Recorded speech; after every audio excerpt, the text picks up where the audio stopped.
Thank you so much for staying tuned to this channel. If you just joined us, this is International Forum. I am Wilson Omasha. Well, today is all about the Israel-Hamas war. We are taking a look at the prospect of having a lasting ceasefire. Don't forget that the ceasefire period of time elapsed with us some few days ago, about talking about the second phase of hostage exchange. But some are saying that Hamas and, of course, Israeli Defense Force are having this kind of, a rethink, or let's say a misunderstanding sort of that may just dissolve the truce. All right, don't forget about the drone attack. Yes, yesterday. The question now is, the first phase has come and gone. What about the second and yet the third phase? Building towards the lasting ceasefire. We still have this argument on who will rebuild Gaza. U.S. is proposing that they do it. The president is saying, no, you don't need to do it. And of course, the Arab, they are saying, we should do it. The question now is, who will really rebuild it?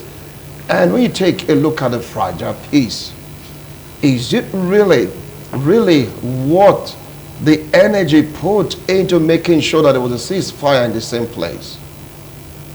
Think about it. With us here in the studio to really talk about this, it's a live studio, so anything can really happen. I have a legal practitioner, political affairs commentator, join me to welcome Barrister Henry Walls. Barrister, it's a pleasure having you join us this afternoon on the International Forum. Good afternoon, viewers at home. Once more, I celebrate you. Thank God for the grace of life. All right. So very close to him, he's a political analyst, political affairs commentator. Join me to welcome Ibrahim Momo. Welcome to International Forum. Thank you for having me. Good afternoon, very distinguished viewers. You're welcome to International Forum. All right. So here we are. The first phase of the ceasefire went through successfully with a bit of hitch here and there, but it was a success.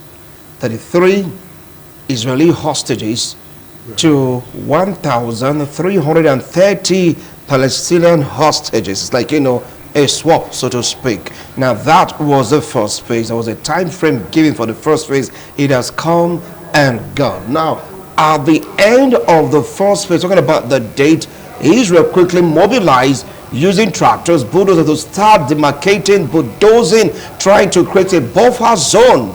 I mean, in that same Gaza Strip, what in the world is going on? Let me start off with Ibrahim. What do you think is really happening?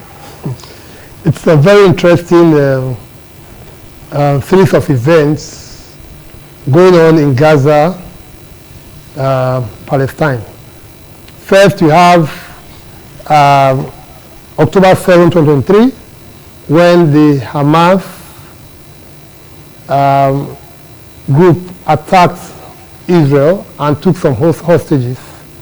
And since then, up until January 2025, Israel has been bombarding, destroying, killing, maiming, arresting, and bulldozing in retaliation, all in a stated bid to destroy Hamas and cripple their capability. Well, at the end of about 15 months of what some have called war crimes or genocide, they went into the negotiation table. After 15 months of bombardment, of killing of over 55,000 persons, they went into a negotiation, a three-phase negotiation. The first phase was for 50 days. It was supposed to elapse sometime around now. And within that period, towards the end of the first phase, there was supposed to be the second phase of negotiation, which will indeed lead to Israeli pullouts from Gaza and the negotiation for a permanent ceasefire on the third phase. Now, at the end of the first phase, where it's supposed to be the second phase of Israeli pullouts, Benjamin Netanyahu decided on its own that no, there can't be a second phase. Rather, we should extend the first phase. This three-phase negotiation was agreed to by both parties, the Israelis and the Palestinians. It was said that towards the end of the first phase, second phase will be negotiated, and it is okay first phase was basically a hiatus in conflict, in the attacks, release of hostages and prisoners by both parties, and then the allowing of humanitarian aid. Now, on those three counts, yes, there have been exchanges of hostages and prisoners from both camps, but they were agreed that there will be 65,000 mobile homes that will be allowed into Palestine in the first phase. As we approach the end of the first phase, only about 3,000 or 55,000 mobile homes have been allowed in. It was also said that there are at least 90 trucks of food and medicine should be allowed in every day. In the entire period, every day for 50 days, the entire period, less than 500 trucks were allowed in. 90 trucks times 50, but less than 500 was allowed in the entire 50 days. Of course, there are also construction and reconstruction items that are supposed to be allowed in, medicine. None of these things were allowed in the period of 50 days. Now, a second phase was, okay, largely the first phase actually succeeded. The second phase already ought to be now the negotiation for a permanent ceasefire and the withdrawal of Israeli troops. Benjamin Netanyahu says, on his own, he announced that he has accepted if the Americans are negotiating a deal, they will tell us that they have a new proposal on the table. The Americans did not say anything. It is Benjamin Netanyahu who is now announcing that now there should be an extension of the first phase, not the second phase. And extension of the first phase? Yes. All right. And that instead of negotiation of a permanent ceasefire and pulling out of Israeli troops, that there should be a release of half of the remaining hostages by the Hamas Palestinians, and nothing, Israel is not expected to do anything. Okay. That is where we are. All right, I will come back to you. Don't forget that when Donald Trump assumed office as the president of the United States, he had a chat with Benjamin Netanyahu. Some things were agreed on, and that was how the first phase of the ceasefire was given birth to. Now, what do you feel about Israel saying no, we want an extension of the first phase? Do you think Benjamin Netanyahu do have something up his sleeve because he's not satisfied with the number of hostages released to the Israeli Defense Force? You see, the truth still remains that in a matter of this nature, the politics that is involved in it, those who are interested in what is going on in this part of the world, the Arab nation, European Union, America, and others, accepted there was an agreement for exchange of hostages and others, as it were. But again, Benjamin Netanyahu feels, because that's my own opinion, that the Hamas on their own, considering the colossal damage they did to Israelis, and the one the Israelis also have done to them, because if not for the attack in October 2023, what we are talking about today wouldn't have been the issue. Because before now, we have always had the skirmish of issues between the Israelis as well as the Hamas, but it was not as high as it were that resulted to what we are finding today, that you have so much death, especially the elderly and children. You see children who are less than 2, 3, 5 years old, their legs and hands are all amputated. At the end of this war, you discover that you have so many children who are physically challenged because of the effect of this war. To me, Benjamin Netanyahu has been a very stubborn person. If you look at his pedigree, and considering the fact that whatever happens after this crisis, as it were, he leaves office, he might be going to prison because of what he has been indicted severally for issue of corruption and others. And I know some persons who want to pursue it to latter. So the man on his own will always want this issue to remain on the front burner, because that will equally keep him out of any challenge that he would have gotten.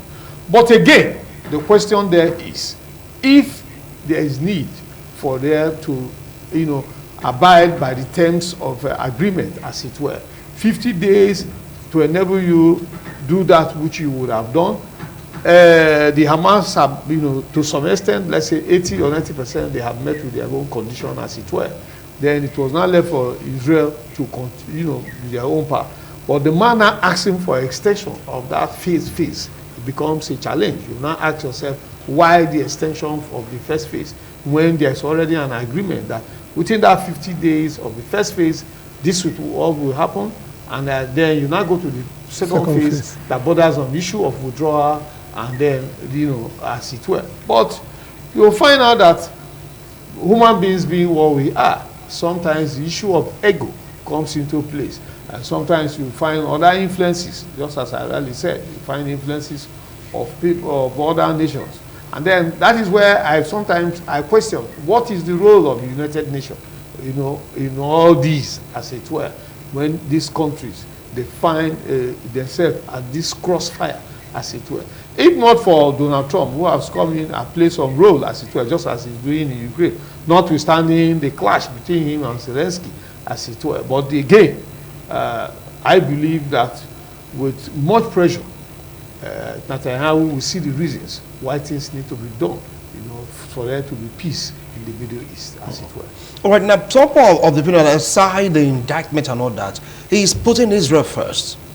He's putting their security first because of what Hamas did to them. Do you think he's making a point by saying this really an extension of the first phase to allow for more exchange of hostages? Well, the second phase has inbuilt the release of all remaining hostages. So it is not in Israel's interest not to go on with the second phase. It's also because the families of hostages are complaining that Netanyahu is putting himself above the Israeli states. He's putting his own personal regime security above the interest of Israelis, particularly the hostages, and the security of life and property of ordinary, everyday Israelis. Because the issue is this: who benefits from a continuation of the war? It's just a matter of throwing spanners in the works as a way of causing confusion and then scuttling the already negotiated three-phase deal. It's all a matter of causing confusion. Because let's ask, what exactly is wrong with the three-phase deal that has been agreed? The first phase, X number of persons are going to be released from both sides. That has been largely carried out. The reward for a good deal is a better one. If this one works, why aren't you proceeding to the second phase? Why are you asking for a so-called extension? This was a pre-agreed three-phase agreement, three-phase negotiation. What is the point you are not asking for an extension of the first phase rather than move to the second phase? Because there are obligations that are required to be carried out, which you failed to do in the first phase, and more are coming. For example, he has to withdraw his troops during the second phase, such that and release more prisoners.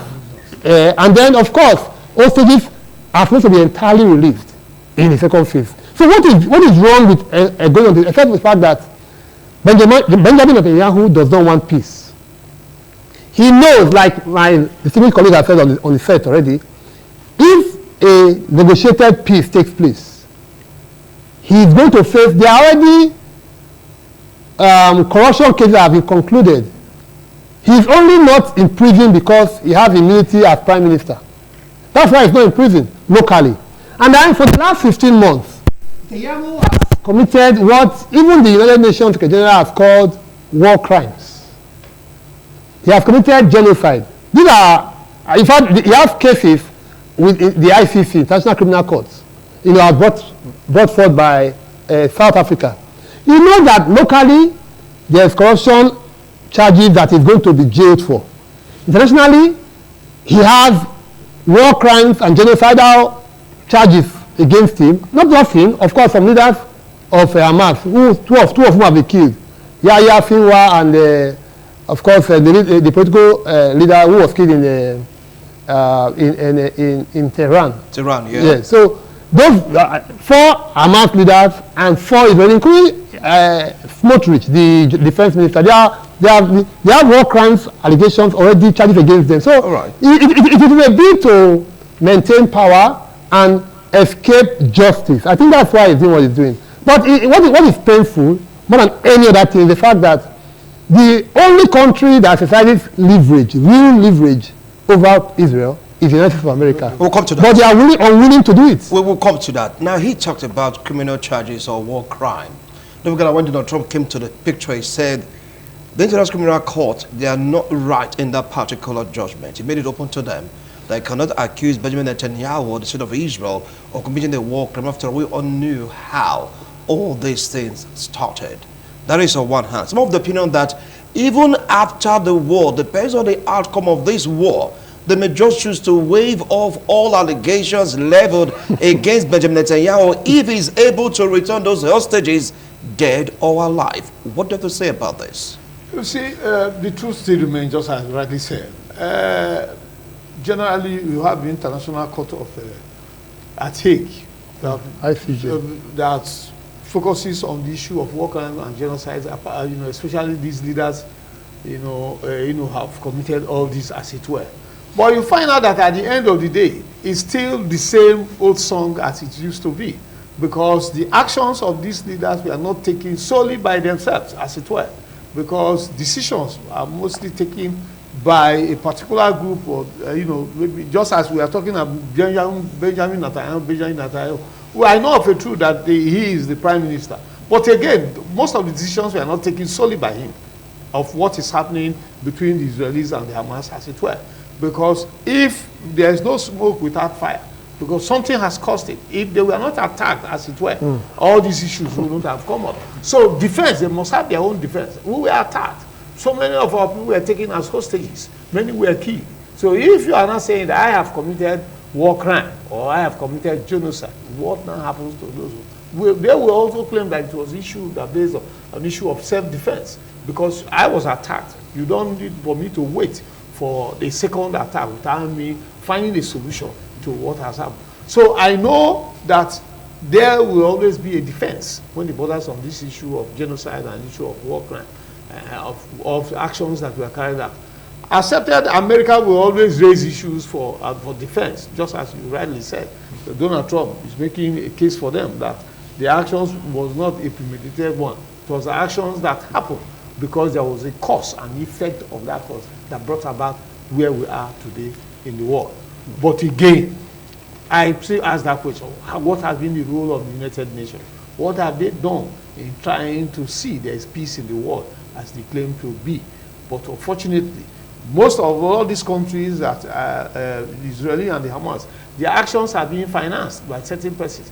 People are supplying arms day in, day out, just as you find in Ukraine and Russia. What has happened to those who have assisted one way or the other in financing the crisis, as it were? Will they also be charged for genocide? Will they also be charged for war crime, as it were?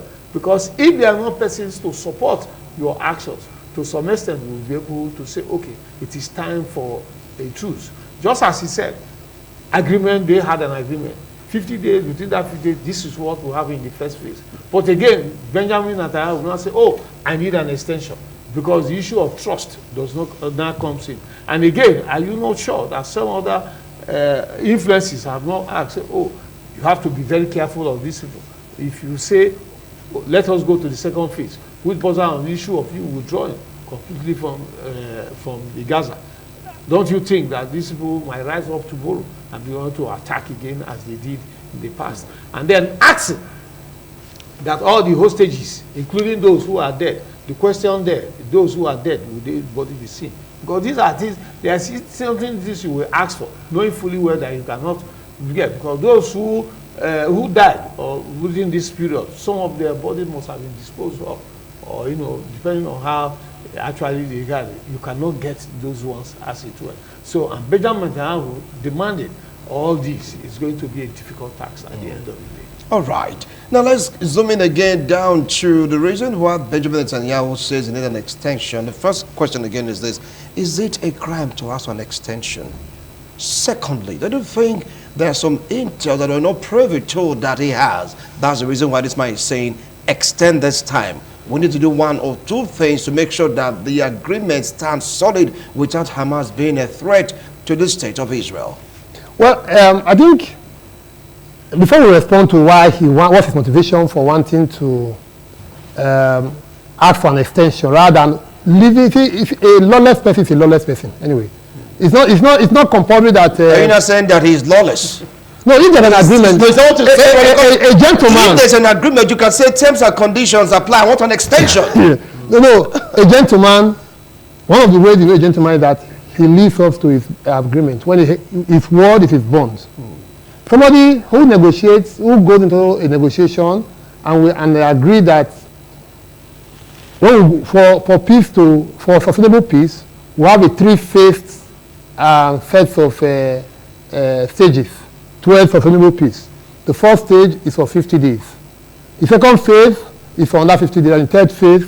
And for the first phase, there will be a cessation of fighting. You allow humanitarian aid, food, and medicine to come in. Brian, please just hold on right now. I want to go for a break. When we return, we'll start looking for how to really give answers to these questions. Do not go away. We'll be right back. Thank you so much for staying tuned. If you just joined us, this is International Forum. We're taking a look at Israel-Hamas war, ensuring a lasting ceasefire. Where would you, Brian, please continue with the points we're making. Okay, thank you very much. I was saying that somebody who is a lawless person is a lawless person. It's not a matter of what position, what level of position is, how high the office is holding. If it's lawless, it's lawless. Because a gentleman is somebody who, one of the hallmarks of being a gentleman is that your word is your bond. When you make an agreement, you live by that agreement. It's not to change the rules in the middle of the game. It shows the kind of character, a shifty character that Bibi Netanyahu is. Secondly, the fact that the crisis in that region didn't start on October 7th. I think people tend to forget that first, Palestine was colonized by Britain. Britain was the colonial master of that land, Israel-Palestine. What they colonized was Palestine. It was after they left in 1945 that Israel moved in. You had the first Intifada in 1947, catastrophe, where they pushed everybody out into the Golan Heights, into Egypt, and into Gaza. And then you had the second one in 1965. And then, in the last couple of years, we have had similar attacks, like the one Israel is doing now, but not at a much lower scale anyway, on 2011 and 2016. And then something in 2021. In fact, records show that in 2023, between January 1 and October 6, the day before that Hamas attack, Israeli soldiers had killed over 800 Palestinians in 10 months. Between January 1, the records are available. Provoked or unapproved attack on the city of Israel. No. On the state of Israel. They just went about shooting and killing them without any provocation. Is that what you're saying right now? No. You are looking at motivations. I'm looking at facts. And they are saying that the last straw that broke the camel's back was the attack on October 7th. No. Is it that it's okay for the Israeli army or the coalition forces to kill Palestinians, and then Palestinians? I'm not an advocate of violence. I'm saying that no one can claim, rights to kill others. There's no rightness or virtue in mass killing, whether it is perpetrated by the Palestinians or by the Israelis. Both of them are wrong. There's no evidence. There's nothing that will say that, okay, it is provoked. I killed him because I was provoked. I kill them every day because I'm provoked. Or we have killed 65,000 Palestinians and destroyed over 80% of the infrastructure because we were provoked. Provocation is not a justification for genocide. It is not a justification for that crass human rights abuses, that level of war crimes that we have seen. There's no justification. There's no justification. No provocation can justify this kind of. All right. Now. So I'm saying that basically that when you make agreements, the hallmark is to keep. If I'm not a statesman, who is a statesman doesn't keep agreements. Okay. I think because the fact that those who have the leverage, the United States of America, are unwilling, or I don't want to say they are unable, but let me just use that level of they are unwilling to exert that leverage. If the U.S., for example, tells Israel, no, if you agree on something, you must stick to that thing. All right. Then they'll keep to it. All right. I'm going to ask you the same question. Is it a crime to ask for an extension? Because like I asked him, he said there might be 1 or 2 intel are not privy to that Benjamin Netanyahu is like, aware of them and saying, look, we need an extension of the phase 1, release all the hostages. Well, just as I said before, I said it might have its reasons. Because when they went into that negotiation, as it were, and they had those stages as arranged, maybe there's some vital areas. When you are looking at, it's just like when somebody is entering an agreement. Initially, you might not, there are some clauses you might not add. But while at the middle of the negotiation, as it were, you will now say, okay, we have agreed that hostages should be released. And at the same time, these hostages will be released within a particular space of time as to when. And then you now discover that while you are talking about those issues of hostages being released within a particular time, that you have not been able to meet with all the conditions as well. You now say, okay, I need an extension of time to enable us conclude that first phase as agreed before we can go into the second phase. Because if that first phase is not completely completed as agreed by parties, if you go into the second phase, it is going to have an issue. Because if those hostages are not completely released as demanded, and you now go into the idea of you withdrawing from the Gaza completely, as it were, it becomes an issue. Because at the end of the day, you will now begin to ask, oh, we still have some of our persons who are hostages or who are war prisoners, or those who are dead, just as Netanyahu was saying, that those who are dead, they also need their dead bodies as it were. So I believe that after that discussion in that first, the first phase, the second phase, and the third phase, you now discover that there is further need for them to look inwards in that first phase. That is why he's asking for the extension. But again, you also discover too that the man has, just as my brother here has said, the man is a very man who is radically minded, and the man who, I see it most especially those of them from that part of the world. They do not see crisis of this nature as, they see as part of their life. And notwithstanding the level of death that has destructions, human and infrastructural destructions, they are not seeing it from that angle, but they are seeing that which I want to achieve. I must achieve it. So sometimes I look at it that borders on the issue of ego. You people have refused to stop your actions. Myself, now you have tempted me, I am going to the end. Because you see his word, he said, it is not going to be as it used to be. Because before now, all these crises would have ended. Yeah. The interventions would have come, all this would have needed, let the be settled. But the man said, until the last person, wherever the member of the Hamas is, until that person is brought out of wherever he is hiding, the man will not stop. So, but I still strongly believe that America and others, if they have done what they need to have done long before now, we wouldn't have gotten to where we are. Because I am looking at it from the angle of the elderly who have lost their lives. I'm looking at the angle from the children, especially those, if you watch it, you will see children whose legs and hands are all gone. But it's a very sad thing, because at the end of this crisis, as it were, I was watching last night, I saw those who said they have been their homes, that I saw crane destroying, trying to create a kind of this road that we look at here. A passage. A passage. Their homes were, they are destroying their homes. So you find that, notwithstanding the agreement, as it were, the destruction is still going on, because Benjamin Netanyahu still suspects that Hamas will not abide by the terms of agreement at the end of the day. Okay. That is his fear. His fear. Someone saying it's like an issue of trust. Yes. That he cannot trust Hamas fully because of what he has seen. After he's been there for for quite a while as a prime minister. So it's like, he knows the tricks, he knows the intrigues, he knows the format, methodology, so to speak, on how these people attack. Someone saying that he wants to, fortify the Gaza Strip to prevent further attack. What do you feel about it? And they needed more time to really study the situation.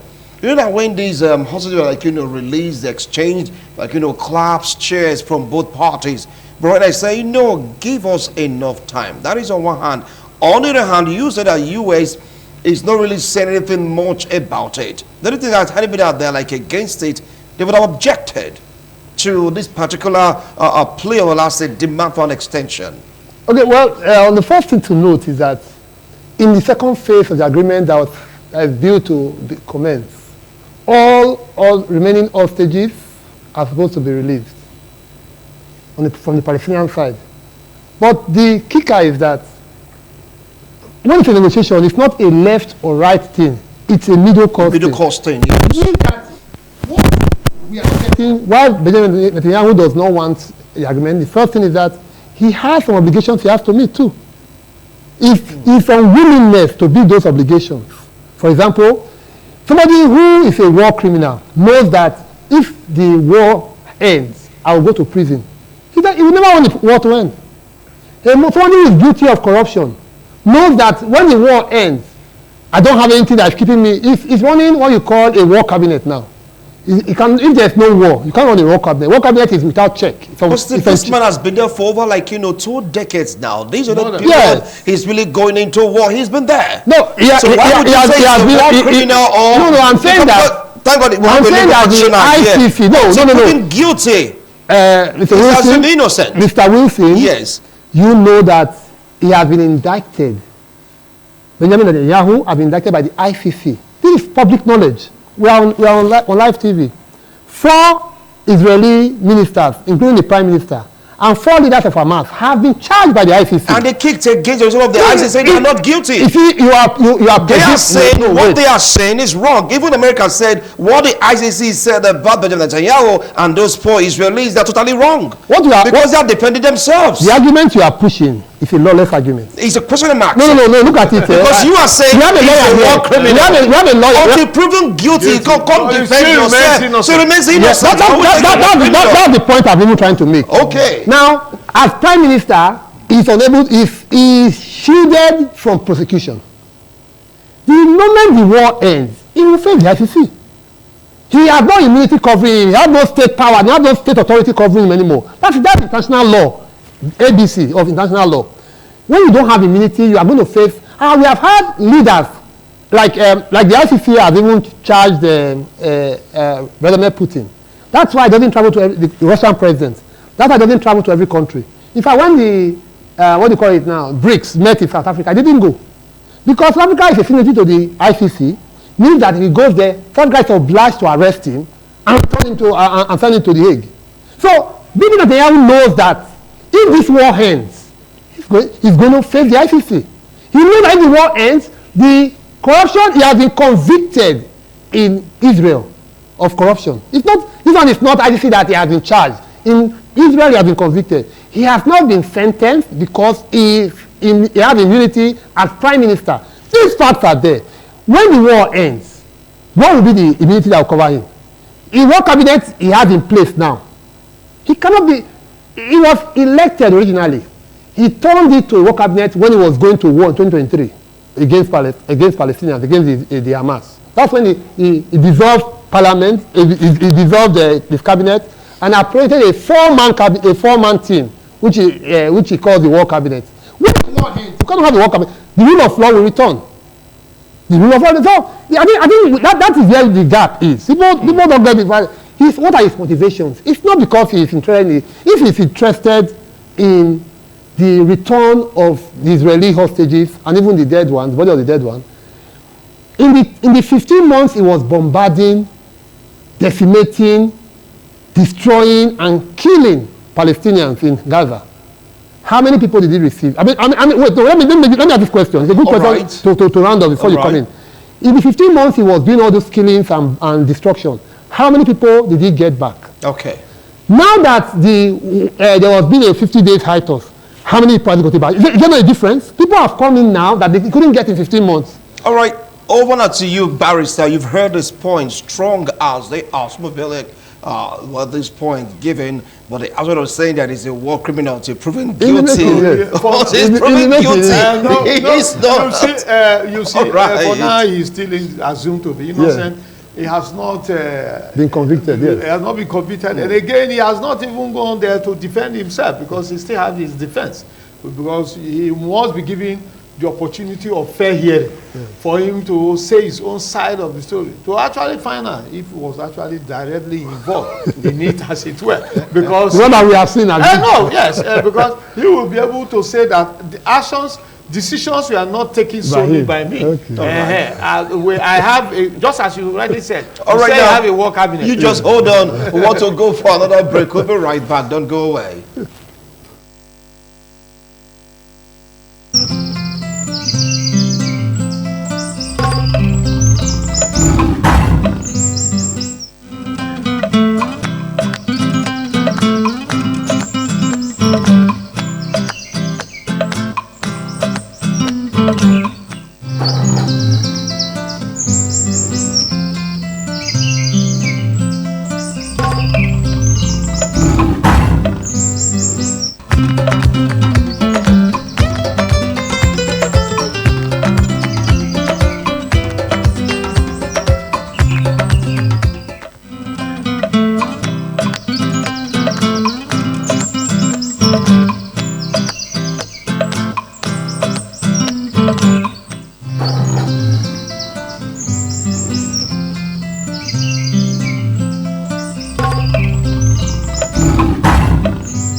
Thank you so much for staying tuned. If you just joined us, this is International Forum. It's all about the Israel-Hamas war, working towards a lasting ceasefire. Barrister, you were on the phone, went on that break. Before you anchor your point, I'd like to add this to it. The aspect of rebuilding is like America is interested, Israel is interested, even Egypt too, the Arab nation, they are interested. Please take it up from there. Just as I was saying initially, I said that for now, Netanyahu is assumed to be innocent. And again, he has a strong defense, and because he will always claim that his actions were not based on individual, just that he took the decisions as it were. He has a cabinet, and he will always say that it was the decision that was taken by the cabinet or decision that was taken by the Israelis as a people, that they wanted to be out of these hands of the Hamas, who have been there for all these years terrorizing and putting so much pain in them. But again, you also discover that a lot of America said is interested. You know, when Donald Trump talked about it, there was a lot of people who were condemning his statement or the action that he wants to come to Gaza, to rebuild Gaza. And what people are not seeing it as if he wants to make it part of America, or as he was talking about making the Gulf of Mexico, even Greenland. You know, so a lot of people were worried. What is Donald Trump talking about?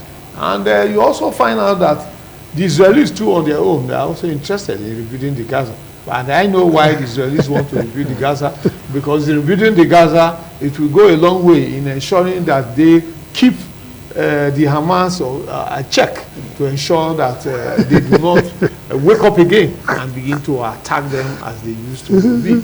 But also, you also find out that the Arab nation too, because of that, look at it on the issue of pride or ego, for America to come and rebuild an Arab war, they will not want to see it from that angle, because America, with most of the Arab nations, are not in good terms, Iran, Iraq, and others, as it were. So they would prefer rebuilding their own part of their own nation than America coming there to do. You see, Egypt on their own part said they will go ahead to rebuild it, as it were. So, but again, the question I ask every day, all these people have always been there, who want to rebuild.